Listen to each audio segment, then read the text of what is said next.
और अब हमारे साथ प्राची मिश्रा जुड़ रही हैं, जो कि आईएमएफ के साथ रह चुकी हैं, फॉर्मर चीफ रही हैं सिस्टमैटिक इश्यूज डिवीजन आईएमएफ की। प्राची, स्वागत है आपका। Thank you so much for being with us. मैं सुमित हूँ, मेरे साथ मेरे सहयोगी विशाल भी हैं इस चर्चा में। और पहला सवाल तो मेरा आपसे यही है, बड़ा सिंपल सा सवाल है, 10 में से कितने नंबर और क्यों? नमस्कार सुमित और विशाल, बहुत बहुत धन्यवाद मुझे अवसर देने के लिए।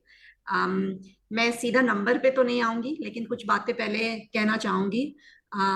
मेरे हिसाब से बजट रिस्पॉन्सिबल है। अगर आप फिस्कल डेफिसिट का आंकड़ा देखें तो 4.9% ऑफ जीडीपी है। एक्सपेक्टेशन था 5.1%, इंटरिम बजट में 5.1% था, उससे लोअर है।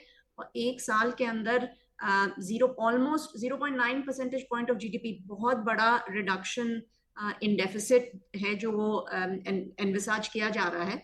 और 2013 से लेकर अभी तक, कोविड का साल अगर आप छोड़ दें, तो इतना ज्यादा हमने डेफिसिट रिडक्शन कभी नहीं देखा। तो ये बहुत रिस्पॉन्सिबल बजट है। फिस्कल प्रूडेंस और रिस्पॉन्सिबल बजट इस बजट का मेन बिग पिक्चर है। और इसमें मैं 10 में 10 दूंगी बिल्कुल। और ऑनरेबल फाइनेंस मिनिस्टर ने बहुत अच्छे से इसको बहुत इम्फेटिकली कहा कि हमें नेक्स्ट ईयर भी डेफिसिट कम करना है, और हमें सॉवरेन डेट जो है वो उसको डिक्लाइनिंग पाथ पे लाना है। डेट जो हम हमारा कर्ज है, पूरे कंट्री का जो कर्ज है, उसे डिक्लाइनिंग पाथ पे लाना है। तो स्टेबिलिटी आप बोले, मैक्रो इकोनॉमिक स्टेबिलिटी बोले, फिस्कल प्रूडेंस बोले, इसमें मैं जरूर 10 में 10 नंबर दूंगी। क्या क्या ये काफी है? ये बजट में ये राइट डायरेक्शन है, लेकिन सच्चाई ये है कि हमारे देश में पूरा कर्ज आप अगर सेंट्रल गवर्नमेंट और स्टेट्स दोनों को ले ले तो 80% से भी ऊपर है। और इंटरेस्ट पेमेंट जो गवर्नमेंट है, वो इंटरेस्ट पेमेंट में करीब जितना रेवेन्यू मिलता है उसका 40% इंटरेस्ट पेमेंट में खर्च हो जाता है। बहुत ही ज्यादा है। तो budget is in the right direction कि इसको धीरे धीरे कम करना है, ताकि हमें और रिसोर्सेज मिले हेल्थ के लिए, एजुकेशन के लिए। सो ये सबसे सबसे मेरे हिसाब से सबसे बड़ा हाईलाइट है बजट में। और मैं बाकी बातें भी कर सकती हूँ, लेकिन आप बताइए सुमित और विशाल की आप और क्या, और आपके प्राची, कोई देखिए अगर सवाल आपसे हो। एक सवाल ये है, क्योंकि भारत लगातार दुनिया की जो तीसरी सबसे बड़ी अर्थव्यवस्था बनने की बात कर रहा है, क्या ये बजट उस दिशा में है? क्या उस दिशा में हमें कितनी कामयाबी मिलेगी इस बजट के माध्यम से? हाँ, बिल्कुल, ये बहुत सही सवाल है आपका। तो मैंने जैसे पहले बोला कि ये रिस्पॉन्सिबल है, तो एक रिस्पॉन्सिबल बजट है, बट इसके साथ साथ ही ये बैलेंस्ड है।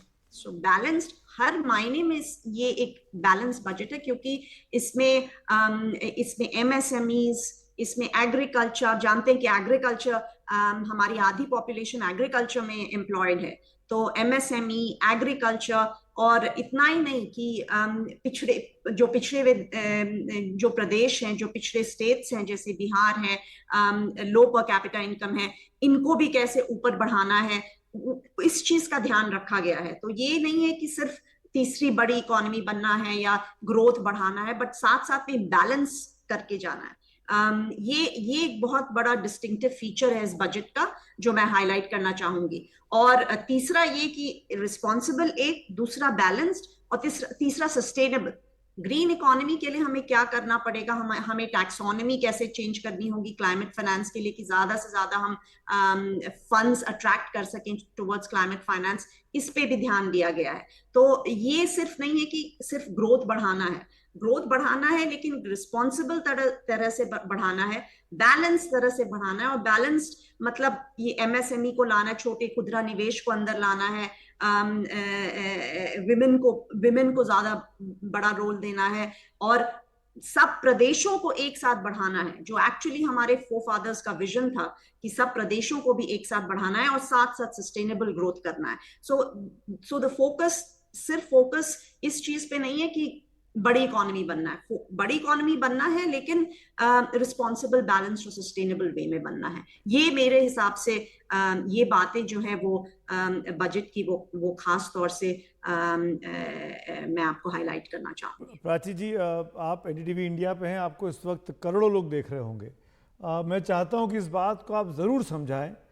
हमने दिन में तमाम ऐसे रिएक्शंस देखे, खासकर कृषि क्षेत्र से, आप क्योंकि आपने एग्रीकल्चर की बात की है, दिमाग मेरे सवाल वहीं से मेरे जहन में आया कि भाई आपने एमएसपी की बात तो की नहीं, आप गारंटी की बात तो आपने की नहीं। तो हम किसान जो हैं वो, उनको लग रहा है कि सरकार उनके साथ जो प्रॉमिस एक किया गया था, भले आपने एग्रीकल्चर के तीनों बिल वापस ले लिए, लेकिन एमएसपी को लेकर जो बातचीत का दायरा था वो आगे नहीं बढ़ा, एमएसपी की बात हुई नहीं। क्या आपको लगता है कि उन किसानों की जो मांग है वो ज़्यादा है, और उनको आप कैसे समझा पाएंगे कि भाई एमएसपी सरकार नहीं दे सकती, ये उसकी मजबूरियां हैं? तो आप अगर देखेंगे माननीय वित्त मंत्री का जो स्पीच था, उसमें एग्रीकल्चर सबसे आगे था, और बार बार एम्फेसिस सिर्फ एमएसपी या लीगल राइट ही नहीं, कि एग्रीकल्चर सेक्टर को कैसे बढ़ाना है, इस पे इस बजट में बहुत फोकस रहा है। और आप सोच लें, प्रमोशन ऑफ पल्सेस या क्लाइमेट रेजिलिएंट वैरायटीज जैसे हैं, क्योंकि हमें क्लाइमेट का हमेशा ध्यान रखना है, सस्टेनेबल बनाना है। वेजिटेबल क्लस्टर्स, कि सिर्फ राइस वीट नहीं ग्रो करें, राइस वीट के अलावा दाल चावल नहीं ग्रो करें, उसके अलावा वेजिटेबल के क्लस्टर कैसे बनाएं। उसके बाद एक और बहुत खास बात माननीय वित्त मंत्री की स्पीच में आई, कि कैसे ब्रांडिंग और सर्टिफिकेशन करना है, कि जिसके थ्रू नेचुरल फार्मिंग प्रमोट हो पाए। और अगर आप देखें तो आप वैल्यू को डिस्ट्रीब्यूट कर सकते हैं। कोऑपरेटिव्स का भी कुछ डिस्कशन हुआ, लेकिन वैल्यू को क्रिएट कैसे करें एग्रीकल्चर में, इसमें बजट का बहुत फोकस है। इसमें सेफ्टी, क्वालिटी, ताकि एग्रीकल्चर सेक्टर ये सब चीज पे इन सबको बेसिस बना के एक्सपोर्ट करने लगे। और एक्सपोर्ट तभी करेगी जबकि मार्केट होगा और कंज्यूमर्स मतलब पे करना चाहेंगे। और इसके लिए मुझे बहुत अच्छा लगा ये चीज कि कैसे प्रोडक्टिविटी इंक्रीज करें, कैसे क्वालिटी, सेफ्टी और हेल्थ को मेजरली स्केल करें एग्रीकल्चर को सक्सेसफुल बनाने के लिए, और इसके एक्सपोर्ट पोटेंशियल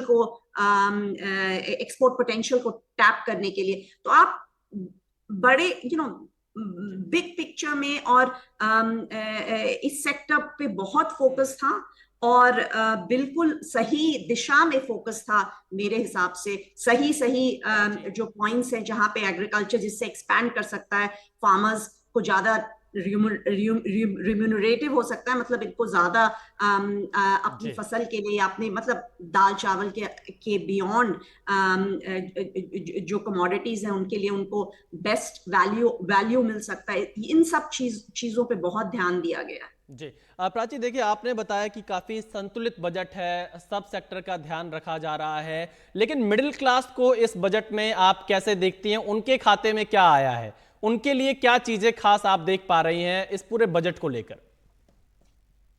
देखिए, मिडिल क्लास, एक तो आपको फिर से पूरा बजट को होलिस्टिकली देखना पड़ेगा। अगर हर क्लास, कुछ बहुत सारी ऐसी चीजें हैं जो हर क्लास को फायदा दे रही है। अगर फिस्कल डेफिसिट, अगर रिस्पॉन्सिबल बजट है, अगर